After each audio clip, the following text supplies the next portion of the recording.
सुप्रभात। मैं हूं जगेंद्र राणा और आज का हमारा आध्यात्मिक विषय है बका।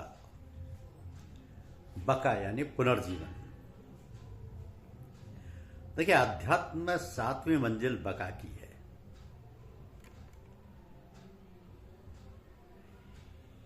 बका जैसे फना को समझना थोड़ा मुश्किल था, वैसे ही बका को समझना भी सहज नहीं है।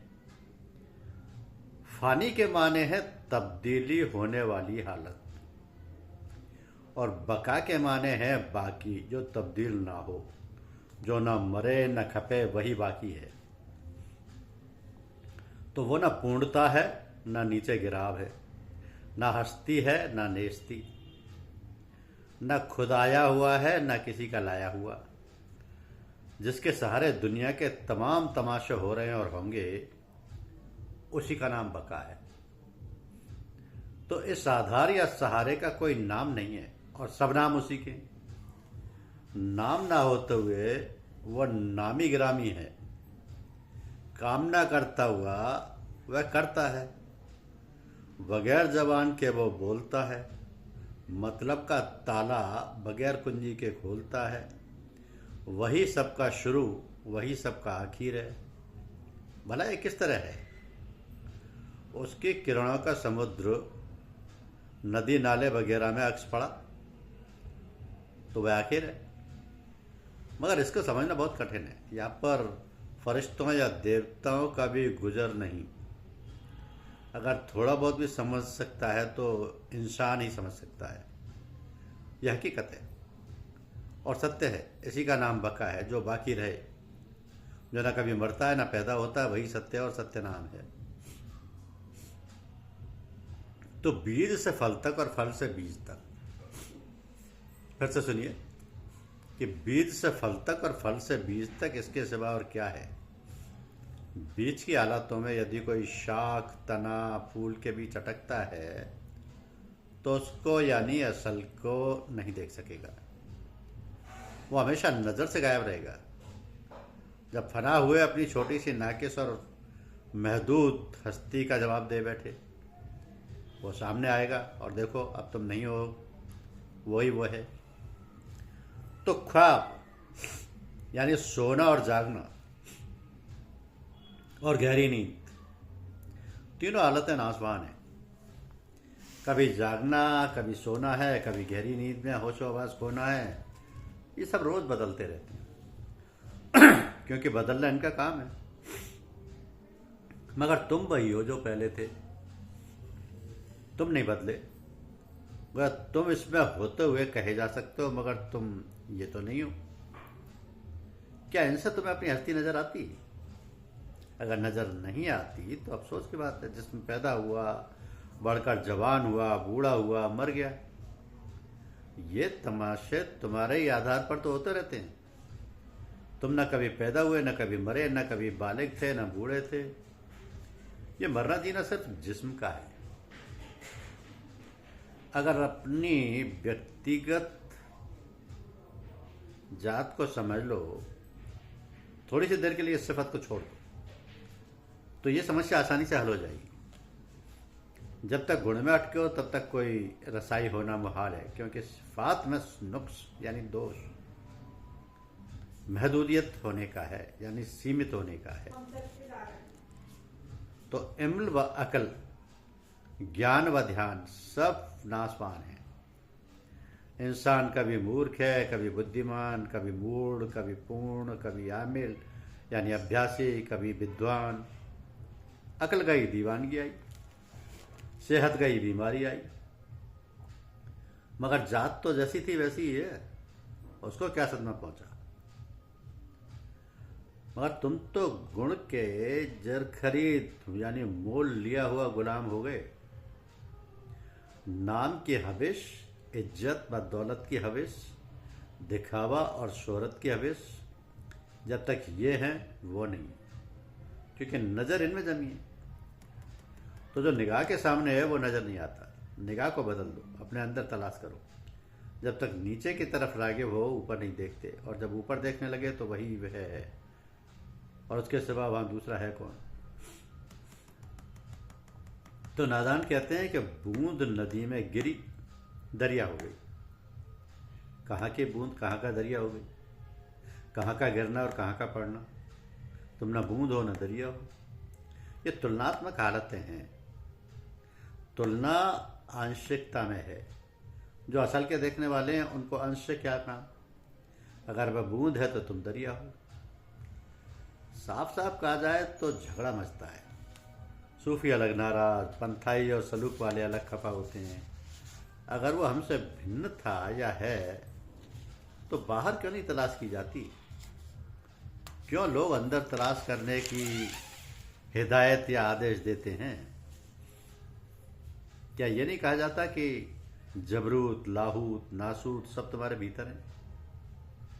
राह भी अपने अंदर बताई जाती है।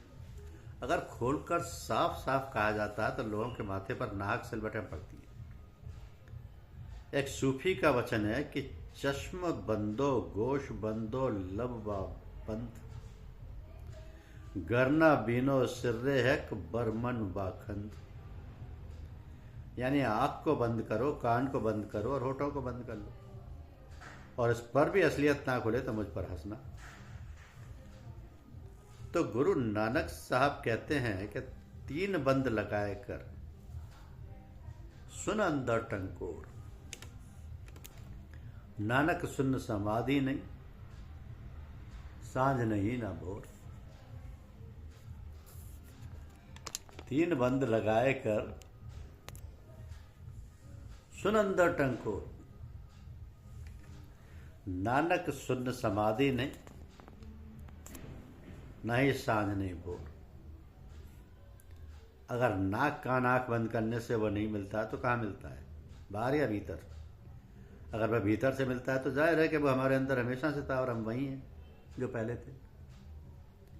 तो हाथ को घुमाकर क्यों ना पकड़ी जाए, सीधे क्यों ना पकड़ी जाए, ताकि झगड़ा हमेशा के लिए दूर हो जाए। मगर यार लोग कहते हैं कि इससे दुनिया में गुमराही यानी पथ भ्रष्टता फैली। मालूम होता है कि आप दुनिया के ठेकेदार बनकर आए। काजी जी क्यों दुबले हुए शहर के अंदेशे से। इसके लिए पहले ही से कहा गया कि बगैर तलब के इश्क नहीं, बगैर इश्क के मार्फत नहीं, बगैर मार्फत के तौहीद नहीं, बगैर तौहीद के इस्तिगना नहीं, बगैर इस्तिगना के फ़ना नहीं, बगैर फ़ना के बका नहीं। तो ये तो नहीं कहा जाता कि यूं ही बड़बड़ाते रहो। जिस इंसान के दिल के पर्दे चाक हो गए हैं या हो रहे हैं उसी के लिए ये पैगाम, और पैगाम इंसान के लिए ही होते हैं। अगर इंसान हो तो समस्याओं से गुजरना पड़ेगा, अगर इंसान नहीं हो तो अल्लाह बाकी हबिस। तुम अपना काम करो, हम अपना काम करें। मगर हमारी जुबान को क्यों रोकते हो और बंद करते हो भाई। खुलकर खेलने क्यों नहीं देते। वो क्या था क्या है ना कभी जाना गया ना जाना जा सकेगा। पैदाइश के सिलसिले में वो शुरू में 1 था, 1 से 2 हुआ, 2 से 3, 3 से अनंत और फिर कायनात में फैल गया। और जब सिलसिला खत्म होगा तो अनंत से 3, 3 से 2, 2 से 1 होगा। मगर यहां पर कौन बिगड़ा, यहां पर कौन बिगड़ा और कौन सुधरा।